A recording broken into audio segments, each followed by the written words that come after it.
उद्धव साहेबांबरोबर शिवसेना नेते युवासेना प्रमुख आदित्यजी ठाकरे हे सुद्धा येत आहेत। त्यांचं सुद्धा टाळ्यांच्या कडकडाटात आपण स्वागत करूया।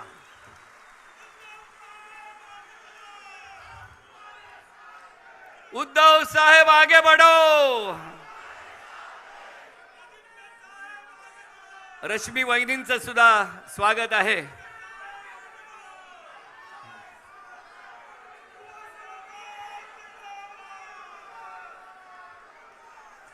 हिंदू हृदय सम्राट वंदनीय शिवसेना प्रमुख बाळासाहेब ठाकरे यांचा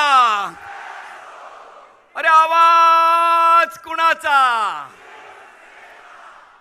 मी सर्व शिवसैनिकांना पुन्हा एकदा सर्व निष्ठावंत शिवसैनिकांना विनंती करतो की आपण मंदार भिडे यांचं पुन्हा एकदा स्वागत करूया आणि त्यांचा त्या कार्यक्रमाचा आपण आस्वाद घेऊया।